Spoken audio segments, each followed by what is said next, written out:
For years, we talked about quiet quitting, that conscious decision to do exactly what's in your job description and nothing more. It was a choice, a boundary, a way to reclaim time. But as we move through June 2026, a new, far more dangerous phenomenon has emerged. It isn't a choice, and it isn't about laziness. It's called quiet cracking. It's what happens when you're doing everything right, hitting every target, attending every meeting, maintaining the perfect high-performer facade, while internally you are slowly, silently crumbling into pieces. Quiet cracking is the involuntary mental breakdown of the modern professional. Unlike the loud burnout of the past that involved public outbursts or dramatic resignations, quiet cracking is invisible. You show up. You smile on Zoom. You use AI copilots to mask your exhaustion and automate your status reports. But the light in your eyes is gone. You are performing the role of a successful human, while the person inside has been hollowed out by a system that demands infinite growth on a finite soul. Why is this happening now? Look at the numbers. Since January 2026, we've seen over 330,000 job cuts across the tech and corporate sectors. This has created a culture of fear-induced high performance. You aren't overworking because you love the mission. You're overworking because you're terrified of being in the next round of AI restructuring. You're running on cortisol and caffeine, trying to outrun an algorithm that never sleeps, hoping that if you just work a little harder, you'll become indispensable. But in a lean-staffed world, indispensable just means you get the workload of 3 people with the respect of none. Corporate language is already weaponizing this. HR departments have started using the term quiet cracking to describe declining productivity in high contributors, often framing it as a personal resilience issue rather than a systemic failure. They offer mindfulness apps and wellness webinars as if a 15-minute guided meditation can fix the structural rot of a 60-hour workweek.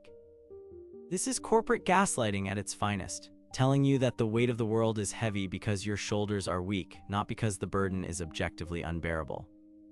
One of the most insidious symptoms of quiet cracking is anhedonia, the loss of the ability to feel joy in achievement. You land the big client, you finish the complex project, you get the shout-out in the all-hands meeting.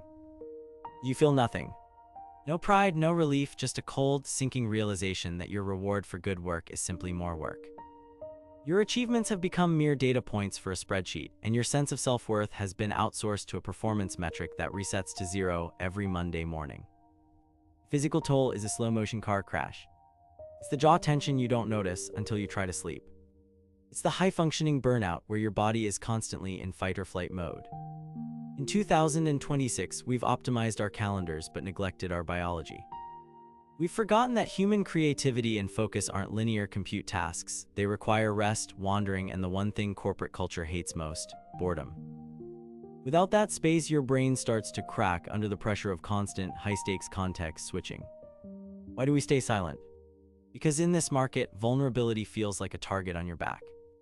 We've been conditioned to believe that admitting struggle is a sign of being unstable or not a team player. High performers are especially susceptible because their identity is so deeply tied to their output. To admit you are cracking is to admit that the version of yourself you've sold to the world is a lie. So you keep the mask on tighter than ever until the friction between your internal reality and your external performance becomes a fire.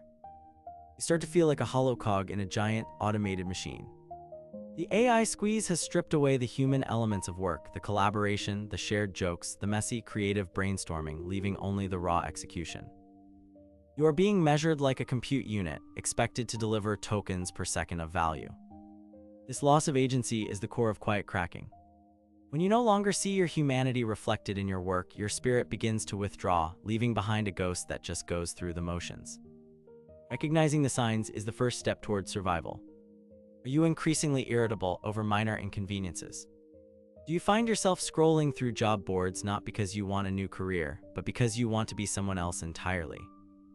Is your exhaustion the kind that sleep cannot fix?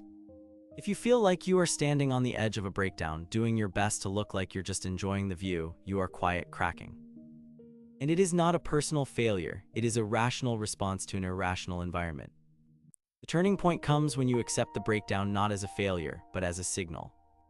Your soul is staging a coup. It is refusing to participate in its own destruction. That crack is where the light gets in, the realization that you cannot and should not sustain this pace.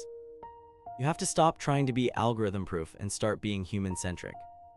You are not an expense line to be optimized. You are a living, breathing being with worth that exists entirely outside of your productivity. At Soul Sanctum, we advocate for the unproductive revolution. It starts with reclaiming your bio breaks, not just for the bathroom, but for your mind. It's about setting boundaries that feel unprofessional to a toxic system, but are essential for a healthy life. It means saying no to the quiet cracking trap by refusing to tie your identity to a performance review. It's about finding joy in things that have zero market value: a walk in the park, a conversation with a friend, the simple act of staring at the sky without a goal. These aren't distractions, they are the defense of your humanity. You aren't a broken machine, you are a person in need of grace. The system wants you to crack quietly so it can replace you without a sound. Don't let it. Acknowledge the cracks, seek support, and remember that staying bright and staying human is the ultimate act of defiance in 2026. You are more than your output. You are more than your job. You are whole, you are enough, and you are not alone. Stay bright, stay human. This is Soul Sanctum.